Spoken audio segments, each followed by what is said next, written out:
I mean, people love to buy houses here. I mean, Americans like to buy houses on the Riviera, but Frenchmen like to buy apartments in New York. And in the end, and Chinese, that's where the Chinese and Russians historically. If you want to know where Donald Trump got rich, and I know where he got rich because I lived in one of his earlier buildings when it was new in the 90s. He got rich selling to Chinese and Russian investors, a lot of whom had dirty money. Does that mean he was a criminal? I mean, that's everyone in real estate in New York took their money. I mean, I'm not saying pointing the fingers. They liked Donald Trump because they liked the marble, because Donald Trump was famous for making glitzy, showy buildings. And they liked and he had feng shui. He would hire a feng shui specialist for all his buildings so the Chinese buyers would like it. So, when you look at the world today, you want to imagine a world that could exist without the U.S. government printing dollars and controlling. It's not without it. No, I think I think they'll work together. I think they'll have to. I think the U.S. government will be forced to work together with it. I don't think it'll be able to stop it, to be honest. And I think I like what Nico said before about that, like the problems of the world before cryptocurrency will just be inherited to the cryptocurrency world. So you'll still have. Oh, you'll have less levers. No, you're going to lose levers. No, you have major levers right now. We have levers. That's why the U.S. is saving the world. Yeah, I know. No, but levers. No, we have, Nico saying we have levers, and as you were saying too, we have levers to keep the people with interest, with moneyed interest in power, in the same place that they've always been. I mean, it's not these levers and this monetary policy to make sure that there's plenty of liquidity in the economy. And I mean, yes, they do help people on the lower end. They help in the way they help everyone, but they create jobs. They create rich. In a way they do. But but at the same token, right? When I live in Philadelphia here, okay, and so like most of the jobs that I see are driving around for Amazon, driving for Uber, driving for DoorDash, right? So these are jobs, and these are jobs that a lot of people do, but they're not satisfying. They're crap. They're satisfying.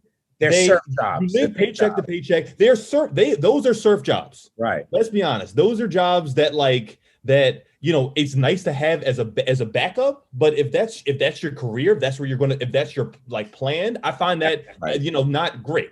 And I wouldn't want the U.S. government. That's why you got to change the game. And the U.S. government is very happy saying, okay, we have 3% unemployment, but everyone works at Amazon, putting stuff in a bag to bring to people because they don't want to leave their house, and they don't feel like going to get their salary. So and we feel very comfortable saying that's a job, and that's not.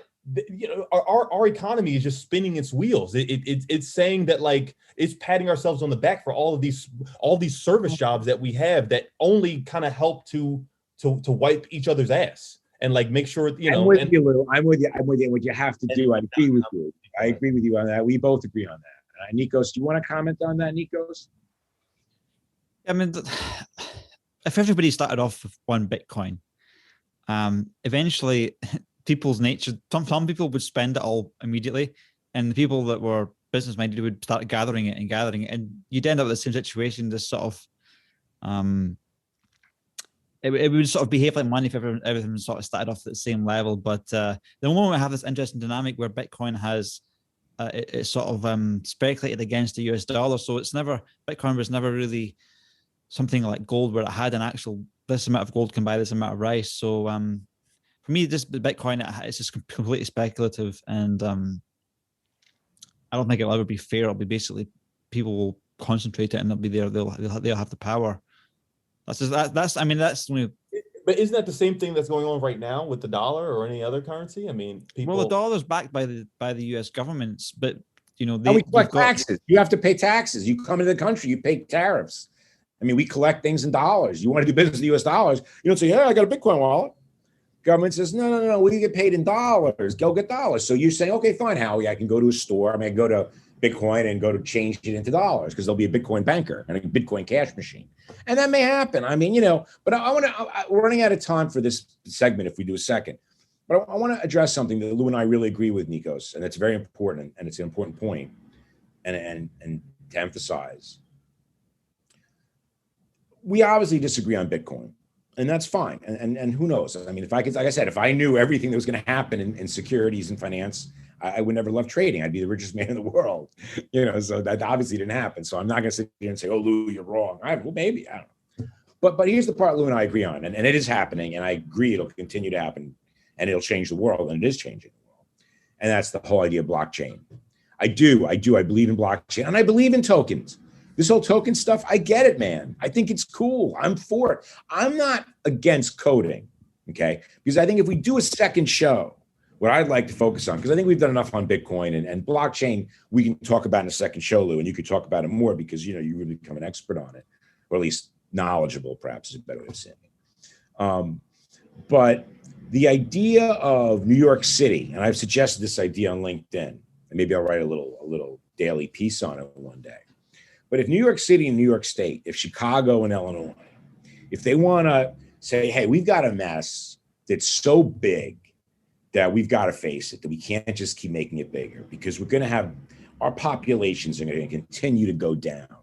People are leaving our state, not coming. And the people here are old and they need help and services. So how am I going to survive? And yeah, you say, well, the government's going to be a fairy godmother. We'll see how long that happens. We'll see. That's a bad strategy long term, I'll tell you that. But here's my point, Lou. The states of Illinois and New York, the cities of Chicago and New York, Pennsylvania and Philadelphia, here's what you say. You say, you know what? I have a huge economy and I collect a lot of taxes and fees. I want to collect it all in Philly token. And bingo! Bam, there's a market right now. Philly's going to be collecting $7 billion a year in this currency right off the bat. If you can buy it at $3 billion, you could flip it because they're going to be collecting money and they're going to have to keep it going. And they're going to make a market in their Philly Bitcoin. And it's going to be token and they're only going to make enough for people to pay. They're not going to necessarily print money like we do with the dollar. They'll have to regulate it based on how much taxes, because the US government won't let them print it like a dollar. But they'll have to let them do something to collect taxes, because the dollar is an easy sell. Let me say one more thing. This is something you may not know, Lou, and Nikos, you may or may not know, but it's important, and it's very important. And if you guys want to comment on it, you certainly can to close out. But the U.S. financial system has turned the entire world into dollar junkies, okay? All the major companies borrow in euro dollars or yen dollars. They owe dollars. They have to pay back in dollars. Yes, do they have cash flow in dollars? Absolutely. But if the game stopped, if they said, you know what, game's over, look at all these dollars I have, I don't need them. Well, what about your dollar debt? Are you going to pay that off? Oh, yeah. Well, what are you going to pay it in? Oh, in my currency. Well, you know what? We want it in dollars. We don't want your currency. Well, I don't have enough dollars. And that's what it is, dude. That's what it is. We've got everybody by the short hairs. And not us. Remember, there's no such thing as the United States. We don't exist. The United States is allied to Great Britain. It's allied to the European countries. It's allied to the Five Eyes, Australia, New Zealand, Canada. Okay. Mexico and the United States are close. Believe me, there's FBI and CIA running around Mexico like it's their country. So if you sit there and say like, oh, the US government, what do they really do? What kind of power do they have? I would say they've got more fucking power. If you go on to stop and think about it, all the things the CIA does and the FBI does and the Federal Reserve does and the Treasury does and all these agencies do, it's amazing. And to me, that's what the dollar is. The dollar is their symbol and their power. Because if they don't use that symbol and power, the only thing we have left is the army and fighting. And if you fight, you destroy the world. The idea that we could fight a war and like, oh, America would be fine. No. We would not be fine. Okay, maybe some of us would live, many of us would die, and the world would be destroyed. And it's terrible, and it's not possible. War is not possible at this point, in my opinion.